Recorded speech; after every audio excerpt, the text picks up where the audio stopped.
musi wako murerwa Jehova wazorora wechino wewe viki wasarudza mutene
Kwazwai vana vaMwari, mukati menguva dzino tichatarira kubhuku raRuka chapter 23 verse ya 50 na 51.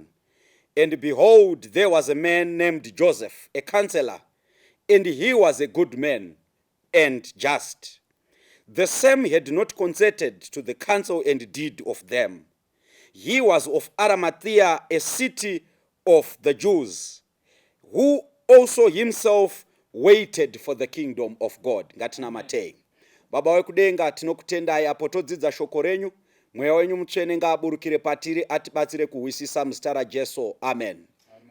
Now Jesu wafa. Roman general, the centurion, akanga akamira pamuchinjikwa. Anoti idi uyu akanga ari mwanakomana waMwari. Ndakambovona vose vanouya vachifa pano pamuchinjikwa. Asi kamufiro kemurume uyu apuruvha kuti mwana waMwari. Iwe rega ndingotaura ndichiti kamufiro kako kanogona kukudza Mwari, kana kuti kanogona kuita kuti Mwari vashogwe. Saka muchinda uyu anoti aiwa, ndamboona vanhu vanouya pano vachifa, asi kamufiro aka kaparidza. Iwe rufu rwako ruchaparidza here? Regai ndingodarikaonepo ndichitotanga kuti pane vamwe vanhu vanonyepera zvekunamata vatichaona kuti vaisanamata musi wavanofa. Musi waunofa, shamwari dzako chaidzo dzinouya, rufu rwako ruchaparidza mabasa ako. Saka panapa ndosaka nyaya yatotanga ichiti, and behold, panga pane murume wainzi Josefa wedunhu reArimatea, anonzi akanga ari munhu kwaye akarurama. Iwe uri munhu kwaye here iwewe? Kanyaya dzako dzaunotaura ndedzemunhu kwaye here? WhatsApp yako iyo ndeyemunhu kwaye here? Browser rako reindaneti nderemunhu kwaye here? Josefa weArimatea akanga ari munhu kwaye, munhu anga akakwana. Saka bhaibheri rinoti Josefa weArimatea uyu akanga asina kubvumirana navo pakuuraya kwavo Jesu, pamabasa avo. Regai nditaure nyaya iyi kuti Josefa weArimatea wabvepi? Josefa weArimatea ndiani anozongotaugwa panyaya yokuvigwa kwaJesu watisina kuona mukati mekufamba kwaJesu? Muchaona kuti murume anonzi Josefa weArimatea, sekutaugwa kwaita nevhesi, anonzi aitarira ushe hwaMwari. Akanga ari murume anga akarurama, akanga ari murume ainzvera shoko raMwari, akanga ari murume aitya Mwari, akanga ari murume ainamata. Kunyange anga asina kushambadzigwa, kunyange anga asina popularity, but Joseph of Arimathea in his background was a righteous man. Regai ndingotaura ndichiti kune vanhu vatichavona mukati medenga vataifungidzira kuti kudenga vanenge vasiko, vasina kumbodanidzirwa mazita avo pakapiwa zvipo, vasina kumbodanidzirwa mazita avo pakaparidzwa, vasina kumbodanidzirwa mazita avo pakaimbiswa. But alas, my Lord, when Jesus shall come, varume ivavo vachaverengwa sekubata kukuru kwavakaita mukati memunda waMwari. Regai ndingotaura ndichiti dzimwe mharidzo dzinenge dzichiparidzwa navaparidzi dzinenge dzichinzi dzine simba, ibasa ranambuya vari mukati mebackground, vari kunamata kuti Mwari tinokumbiravo mukati mesabata ranhasi papupiti pange pane chingwa. Kumwe kufamba kwebasa raMwari kune vanhu vari faithful to their duties in the background. Such was the man ainzi Josefa weArimathea. Now bhuku raJohn chapter 19 rine mumwe muchinda warinoedha, John 19 pavhesi ya39. Bhaibheri rinoti, and there came also Nicodemus, which at first came to Jesus by night. Saka pfungwa iripo ndeyekuti varume ava vakanga vari vaviri panyaya yekuvigwa kwaJesu, asi mukati menhoroondo yekufamba naye vakanga vasina kunyanya kuapia, especially Nicodemus. Nhoroondo yake ndeyekuti akavuya usiku. Saka regai timboronda zvishoma. Murume anonzi Josefa weArimathea anonzi akaenda kuna Pilato. Vamwe pavari kuramba Jesu, vamwe pavari kumutengesa, Josefa weArimathea anoti neniwo ndoda kutoverengwa pakati pevadzidzi vemurume uyu. Josefa weArimathea haana kutya kurambwa navatongi, haana kutya kusekwa navakuru, haana kutya kuti zvichaita sei more than 90% yavhota anonymously muSanhedrin kuti Jesu ngaaende. Regai ndikuudzei kuti dai panyika pano kutevegwa kwaJesu kuri kwemavhotsi, konzi kunoendwa kumaballots, regai ndikuudzei kuti nekamuitiro katinomboita sevanhu vanonamata, Jesu waidliwa, aigona kutoshayiwa mavhotsi because muSanhedrin mainzi ndeme vakuru vokunamata, mavhoti akabuda, Jesu wakadliwa. Kutonzi wakomana kuchitungwiza uku, ngatimbovhoterai Jesu. election result yotobuda Jesu asina kana munhu wana akamumirira.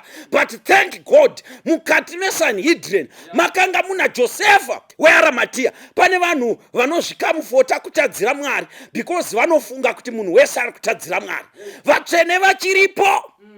Kunyange iwe ukaita upombwe usatanga kufamba uchiti wakomanaka tinongokundikana tose. Aiwa, kune vanhu vanomirira Mwari varipo vasiri kukundikana, varipo vari kumira pamaprinciples, and such was Joseph of Arimathea.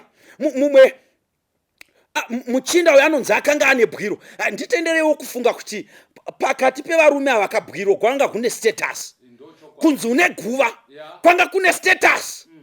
Waitoverengwa pane vamwe varume kunzi unei, obva ati ndine guva. Vanhu obva vatoti saka uyu murume. Joseph of Arimathea, Jesu wafa, anoti I would rather remain without status, having buried the Savior, than to let my Savior just go anyhow.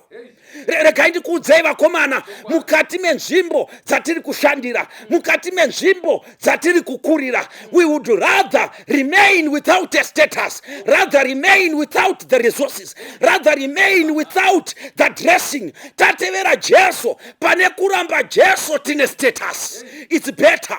Saka Joseph weArimathea anoti vakomana, zviri nani ndirambe ndibatire pana muponesi, zviri nani ndirambe status, ndiraskigwe nezvandinazvo, for the sake of giving my Savior a dignified burial. Saka Joseph weArimathea uyu anga asiri munhu wekutamba naye. Vamwe vakatomuseka Joseph weArimathea zvikanzi hadzinenge dzadabuka, munhu wataramba tose isusu, iye unotomugamuchira. But thank God Joseph weArimathea haana kuteerera zvinotaurwa nemunhu. Sometimes when we want to do great things which will make history in the kingdom of God, pane vakamira ready to discourage us. But thank God hazvizorambe zvakadaro. Ramba wakatsungirira, ramba wakatarisa kumberi. Saka pakati papapa pane murume unonzi Nikodimo. Nikodimo ane nhoroondo yekuti akambouya kuna Jesu usiku. Chapter 3 pa1 yaJohn zvikanzi zvino mumwe munhu mukuru wavaJudha wainzi Nikodimasi wakauya kuna Jesu usiku akati, mudzidzisi, tinoziva kuti muri mudzidzisi akabva kuna Mwari. Inzwaika Nikodimo wauya uri wega, unosvika woti tinoziva, iwewe nani? Kureva kuti nyaya yaJesu ine kwayaimbotaugwa. Pane vaimbi vekwatakambopinda uko vaiti hurukuro mazuva ano ndedzaJesu. Regai ndikuudzei kuti Jesu kunyange nevasingamufariri, kunyange nevasingamudi, vanotombogara mamiting vachita sevakomana, nyaya yaJesu iyi munoiona sei imi? Nyaya yaJesu akaita munanaka pakati. Takanzwa kuti kuna mai vakanamata vakapiwa fees. Takanzwa kuti kuna akanamatigwa akapora. Hurukuro mazuva ano ndedzaJesu. Saka Nikodimo akatombotauravo nyaya yaJesu nevamwe vake, vakatenderana kuti muchinda uyu akabva kuna Mwari. Zvekumutevera yanga yava imwe nyaya, but zvekuti akabva kuna Mwari iyoyo vanga vatenderana. Regai ndikuudzei zvako kuti sometimes kungoramba hedu kuti titevere Jesu but tichitozviona kuti wakomana iyi ndo option iyi. Mumabasa medu kungoramba hedu kutevera Jesu but tichizviona kuti iyi ndiyo option iyi. Ayi, wadini wangu mutevera achiri mupenyu. Because Nikodimo akaparidzirwa zvikanzi sekusumudzwa kwakaita nyoka murenje naMozisi, saizvozvo mwanakomana womunhu anofana kusumudzwa kuti ani nani anotenda ave noupenyu husingaperi. Nokuti Mwari wakada nyika nokudaro kuti wakapa mwanakomana wake wakaberekwa mumwe woga kuti ani nani unotenda arege kufa ave noupenyu husingaperi. Vhesi inozikamwa nevanhu vakawanda imharidzo kuna Nikodimo, imharidzo kuna Nikodimo. Saka Jesu paakaenda pamuchinjikwa, Nikodimo waingotevera ari nechekureso, achitya kuonekwa, achitya nevamwe vake. But Jesu paakasimuka achienda pamuchinjikwa, Nikodimo akati, vakomana, mharidzo yousiku, mharidzo iya yepatakambosangana naJesu, mharidzo iya musi uya dai ndakangoitawo decision yekutoti wakomana zveSanhedrin ndosiya ndotofamba nemuchinda uyu. What could I have benefited? I could have benefited more. Nyaya yaJosefa weArimathea naNikodimo iri kutotiratidza kuti mabasa vakaita anga akanaka because vakomana vane basa rakanaka ravakaita. Vaimiririra Jesu mumakanzo, vaimiririra Jesu mukati mematare. Arigai ngotaura, pane vanhu vanonamata Mwari vakaiswa mukati memahofisi ehurumende, wakaiswa imomo kumiririra Jesu. Usatengesa Jesu mudare reparamende uchinamata.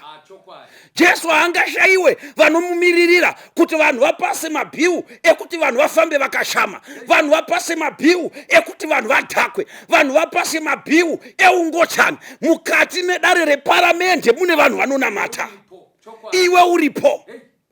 Saka vakomana vana Josefa waArimatea vakati, vakomana isu uyu muponesi ticharamba takamumiririra, uyu muponesi ticharamba tinaye. Akamufundisa azvitiki ndiripo. Josefa akati azvitiki ndiripo. Pandaiteresa but imbotaura yaMaria Magadharena ndawire yaJosefa naNikodhima, but ndotombotaura yaMaria.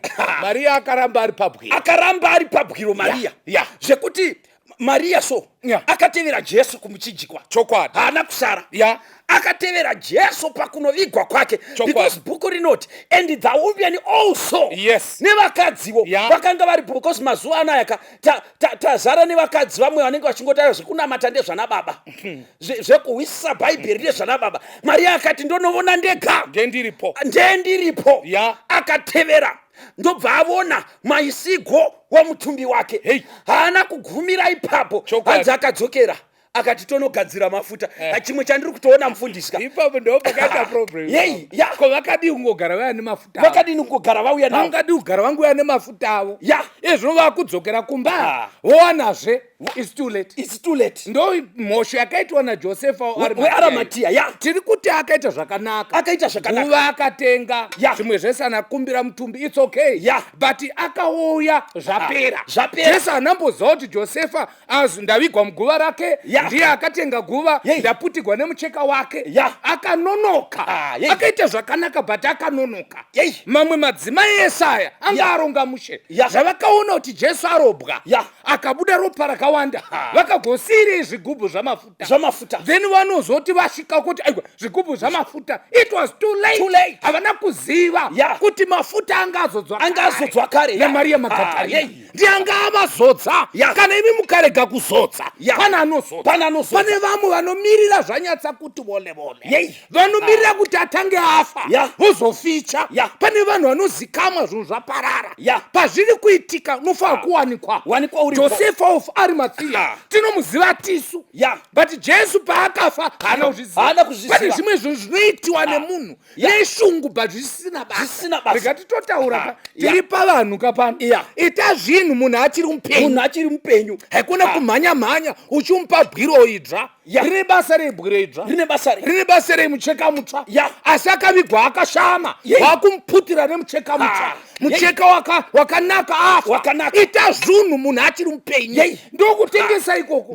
Ndokutengesa. Vari kuwana Josefa of Arimathea vanoficha zvinhu zvafa. Vanoda kuti chechi tange yafa vozoficha. Vanhu vatambura. Asi pakati pesa vanga varipo vanoda kuzoficha kuti mazita avo avapo. Iye Nikodhima unoti kwai tinoziva. Ndanaki gochiti kwai iwe nani. Zvoreva kuti vaikurukura nezvaJesu. But inoziva here kuti Jesu achinzi tinoziva kuti muri mudzidzisi akanaka. Jesu akangoti saka unondiziva ndiri mudzidzisi chete. Hauzivi ndiri Mwari. Kurati kuziva kwako ihafu. Ihafu because uri kuti ndiri mudzidzisi bedzi. Unoziva here kuti kuziva kwake kwaiva kuri kungoti mudzidzisi akanaka. Kwanzi makabva kuna Mwari. Kutoti Jesu akabva kuna Mwari. Haasi Mwari ndokwaakabva. Unoziva here kuti vanhu vanongoti machechi akafanana. Kana takadai ngodzi tiri vechechi, ukatomuti rogwa nemunhu anonamata, vanoona zvinhu zvese zvakangofanana. Vanhu vese vakangobva kuna Mwari. uyu haana kubva kuna Mwari, ndimwari. Saka Nicodemus pfungwa yake yaingofocusa pakuti he is a good man. He is doing miracles because he comes from God. Vanhu vakawanda vanobvuma kana Mwari aita minana. Kana asina kuita minana haasi Mwari. Vanoti chechi kana paitika minana, pasina minana haisi chechi. Saka Nicodemus na Josefa vakanonoka. Dai vakakasika. Ndinoona sekuti Josefa kuvanda kwake mani kwakada kuvhiringidza zvinhu akangokasika zvaikakarisana nana Pirato. Munoona mufundisi papo ndiri kutoona kuti we are more prepared to bury than to live with one another. Takanyanya kugadzirira apa ndopawapiwa manje kuviga paigwara uwanikwe. Titori nemapolisa ana baba vatisiri kutengera chikafu. Yei ipapa tiri ready kuviga. We are ready to bury. Vakomana vanyaya mepu yekutonoviga vanga vanayo. Mapolisi vanga vatori nawo. But zvekumborarama holiday kai kupambadza mari pamunhu afa. Pane vari kutonoona nzou but vasiri kunoona vabereki. Kuona nzou hakuna kuipa. Hakuna kuiona kazhou. Vanoera zhou kumusha. Vanoda kuonekwa. Nyaya yandibata ndeyemadzimai. Tauro chokwadi. Kugadzira mafuta. And yet vari kuziva kuti Jesu ari kurovegwa achanovigwa but vakasiya mafuta. Then vozoda kunodzokera. And yet pavakamukira kubwiro kuseni the Bible is very clear. Vakaona pana chinhu. Vakaona pasina kana vakabva vadzokera. Kwakuno vana Pitawo akauya akadzokera naJohn vakadzokera. And then Maria Magadharina ndopane nyaya. Saka tichiti sikutengesa Jesu kwanyanya. Variko vanhu vanoita zvekunamata but pane pavanosvika voti aiwa apa pachadi zvapa zvekunamata pachadi. Peter mukuru wechechi naJohn wake iyeyo Johani wechipatimosi iyeyo wepatimosi ndoti kureva kapa akadzokera but chifeve chakasara chiripo. Why? Mafuta akanga azodza achiri mupenyu. Kana ukaisa zvinhu kuna Mwari panguva yakafanira uchave wekutanga kuona Jesu. Nokuti Jesu akazvitaridza kuna Maria. Haana kuzvitaridza, haane nehierarchidzo. The hierarchy kuti kuna Peter mukuru, kuna John mukuru. Anoremekedza vakabisa mafuta. Vakaisa mafuta. Vakakoshesa ministry yake. Actually madzimai anaombozviwa. Handi Jesu anga ataura kuti uyu zvaita izvi aitira kuvigwa kwangu. Animasoni. Saka vana kuzviwa. Pfungwa yatiri kuhwerengedza panapa ndeyekuti whilst iwe pachako une shungu dzekubatsira kuti basa raMwari rifambe, kasika usanonoka. Because paunononoka zvinhu zvaipa uchazoda kumanya.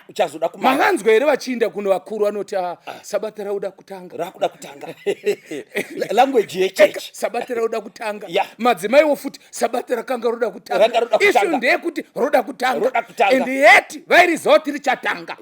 Kubva kwese vaifa vakarongeka kuziva kuti ndichafamba sei sabata roda kutanga. But I want to say to someone this evening, anga mangwanani kune umwe kuti zviro kwazvo kutengeswa kwaJesu kwanyanya kuri kunyanya kune vanhu vari kuvanda seri kwemabusiness vasingadi kuzikama kuti zviri kufamba sei. Havafichi pamaprogramu ekubatsira chechi kuti basa rifambe. Havawanikwe.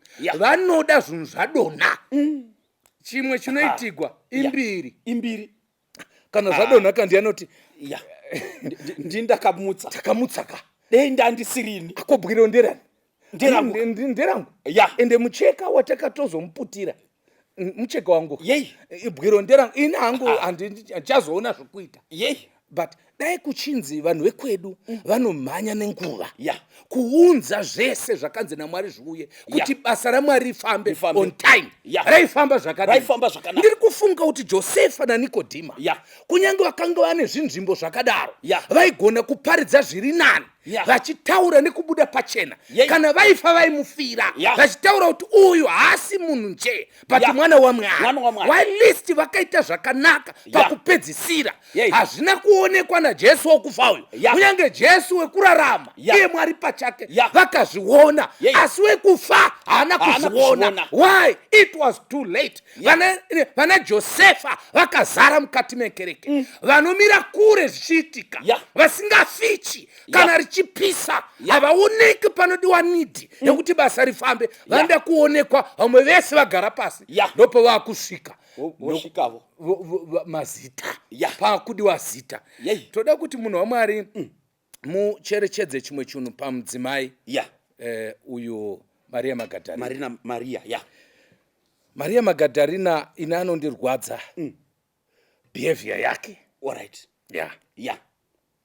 Behavior inotaridza kuti ikaitwa muculture dzedu vanhu vanoti munhu uyu anogona kuva ari muroyi. Royi chai. You can imagine kuti muridzi mai vemunhu vakadzokera nevekuchechi. Vekuchechi vese vakadzokera napasta nevamwe vese, nokuti vanhu vanotaura kuti tabvako hakuna munhu. Konzi ko Maria, kanzi Maria asara kanzi imi mati Maria asara ariko, kanzi arikoko kumakuva ari kungochema ariko. But the Bible is very clear. Jesus paakamuka akadhileyiwa kuenda kudenga naMaria, nokuti Maria akaramba achichema achiti mamuisepi, mamuviga kupi. The Bible is very clear kuti Maria ane misodzi mubwiro makabuda Peter naJohn, vakaona machira chete. Maria Magadharina akadongorera akaona ngirozi mbiri, mabuda mukuru wechechi nemudhikoni wake vakangoona zvinhu zvisina basa, vakaenda vane vhangeri remachira. Nanhasi panongoimbwa pakasara machira chete, hapaimbwi pakaonekwa ngirosi. Vese vanenge vaisa basa kubasa raMwari, vakaisa mafuta kubasa, Teresa mudoko akakura, vakaisa mafuta kubasa, vachaona ngirosi panoonekwa machira. Vamwe vachiona machira chete, vanoshingirira pana Jehovha vachaona denga, nokuti ngirosi dzaimirira denga. And do you know, kunonzi anangoona chete, avanhu vachiparidza inzwai vanhu vaMwari, nozva vhangeri romboti zipei niki rice arinozipa vhangeri arinozipa, because vanhu vakaenda vachitaura nyaya yemachira kwese uko, but Maria anga ave nedifferent narrative. Paakanga akubva kubwiro, vamwe ane machira, iye akanga ane shoko remunhu wemachira. Kune mavhangeri emachira akatungamira, but pane vhangeri remutumbi wamachira, muridzi wamachira ndo anodiwa, kwete vhangeri ramachira. Kune vanhu vanofamba nemachira emuridzi, kwete vanhu vane muridzi wamachira. Maria Magadharina akakorekta nhema dzamachira, akati asi machira ndaona ngirozi, ndaona mutumwa, ndikatozoona Ishe. Jesus said to Maria, mai munochemei. Pane zvinhu zvakawanda zviri kuchemedza vanhu mazuva ano. Vamwe mugore rino vachemedziwa nevarume, kuchemedziwa nemunhu akakukanda shoko kunorwadza. Zvinani kuchemedziwa nemunun'una kana navatete kana navamwene, kwete kuchemedziwa nemunhu akabvisa mari yekunhonga, zvinorwadza. Vamwe achemedziwa navana vokubereka, munhu wakabereka achigwadziwa, BP ichikwira, makumbo achizvimba. Nhasi uno makumbo akukwira neBP iri kunetswa nemunhu, munhu waakachengeta 9 months ari mudumbu, ndo mutoilet ndiko kupi, akanga asingabudi kumboenda kutoilet, aingoti imomo achichengetwa. Nhasi uno mai vakushayiwa kuti vodlei vopfekei nekuda kwemunhu. Pane vanhu vachema vachichemedziwa nevana, but Maria Magadharina, the Bible is very clear, akachemera kuona Jesu. And then anoti mamuisepi, mamuvigepi. Nozapa ndakaitarisa ndakati arida kudiko mukadzi we, ndikafunga kuti ari kuti kana manga muchida bwiro renyu, ndiri kuona sekuti muri kuda bwiro, kana manga muchida bwiro, ndipei mutumbi wake ndinomuviga mubwiro raRazaro. Wakamutsa wozi Razaro akamuka. Kana manga muchida bwiro, in case muri kuda bwiro renyu, ndipei mutumbi wake. There is an empty tomb.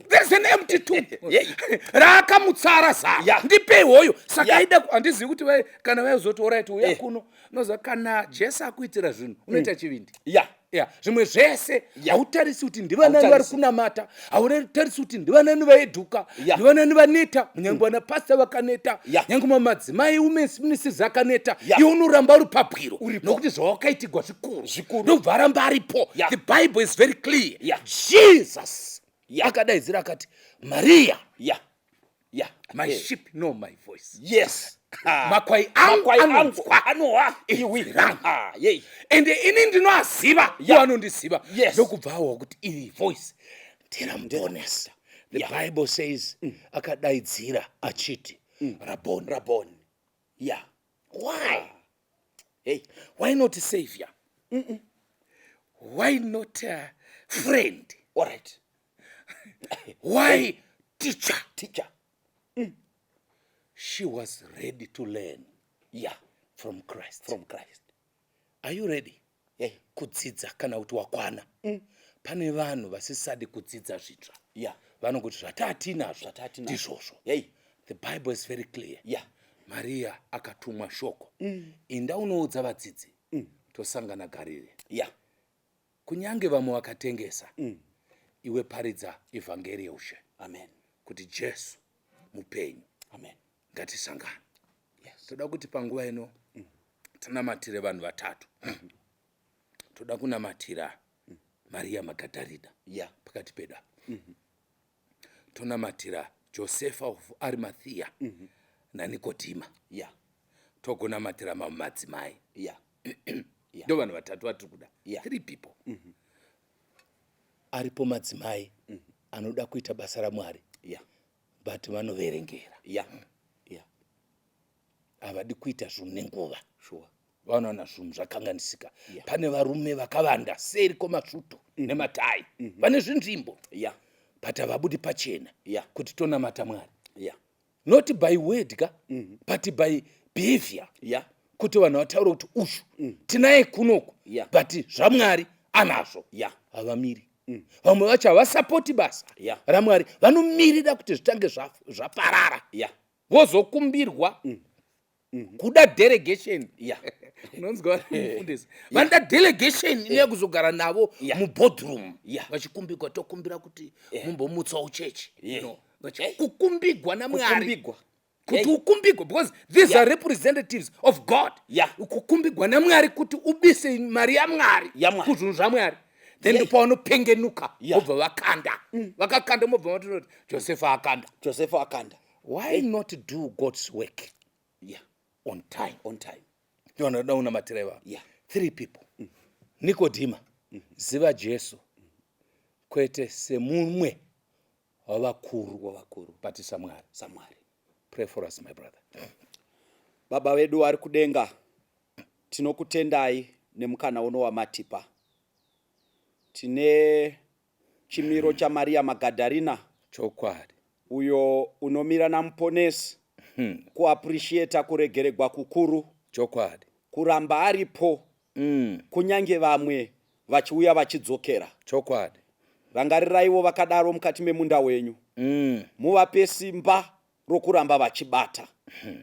Tine chimiro cha Josefa weArimathea. Taikumbiravo Mwari mutibatsire nokutiponesa kubva pachimiro chakadaro. Kuti maresources edu tiappreciate kuti akabva kwamuri uye anofanira kushanda nemi. Tibatsireiwo mumasangano matinobva tipengenuke. Tisamirira kukumbigwa kukushandirai nokubatira pamwe nemi. Chokwadi. Asi tirambe tichibatira pamwe nemi. Kunewo vakaita saNikodimo. Tibatsireiwo Mwari ipapo. Tinongokuzivai semudzidzisi mukuru unoita zviratidzo. Chokwadi. Wakabva kuna Mwari asi asiri Mwari. Tibatsireiwo tikutorei muuye mukati meupenyu hwedu. Chokwadi. Muve imi Mwari. Muve imi mutangi nomupedzisi. Muvambi nomukwanisi. Chokwadi. Tinoda kukutendai nokuti muchatibatsira. Kunewo ishe vakafanana nevakadzi. Vakatevera kusvika pabwiro. Asi ndokuuya vasina mafuta. Chokwadi. Tibatsireiwo Mwari kuti patinouya kwamuri tiuye nezvinhu zvedu zvose. Nemwoyo yedu yose tizvirashire pamakumbo enyu. Matipa challenge kubva kuna Maria Magadharina. Unoti Rabboni, mudzidzisi. Yeah. Tibatsireiwo tigone kugara takagadzirira kudzidza. Vamwe taneta nekufunga kuti takasvika, taneta nokufunga kuti tava kuziva. Yeah. Tibatsireiwo mutimutse pahope. Yeah. Tione kuti nguva dzose we are students sitting at the feet of Jesus. Yes. And all what words we should hear him say. Tibatsireiwo Mwari, mutirangarire mukati mebasa renyu, mutirangarire mukuponeswa muzita raJesu. Amen. Amen. God bless you. Tinotenda mufundisi. Thank you.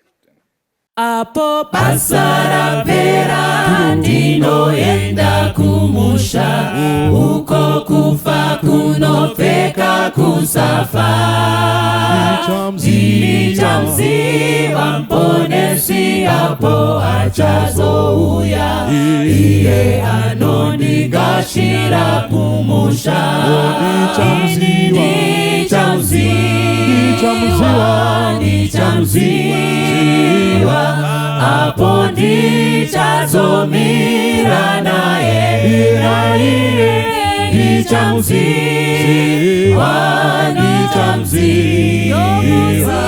nemanjanzi mumaoko ake. Tichazofara kwazvo kuona uso wake, nekupenya kwemaziso akewo.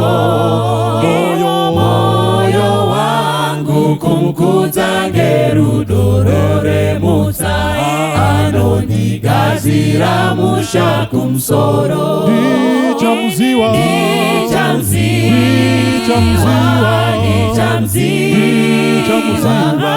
apo ndichazomira naye. Nichamziva nemanjanzi mumaoko ake. Ndinotondera avo vadikani vakafa, kuti nderufu tapatsana navo. Apo Jesu ouya navo tichasangana, asi ndichatanga kuona Jesu.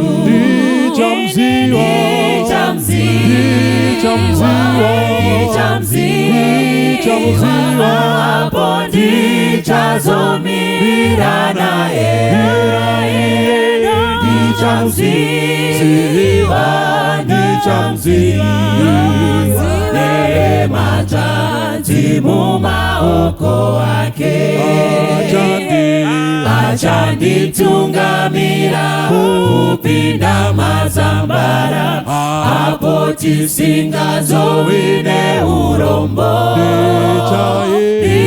Ndichaimba newese rwiyo rwekufara, asi ndichatanga kuona Jesu. Nichamziva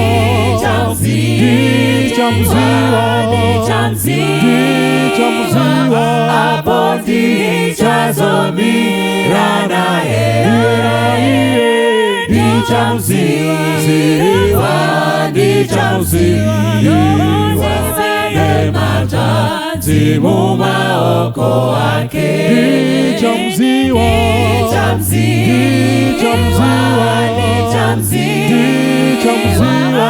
apo ndichazomira naye. Nichamziva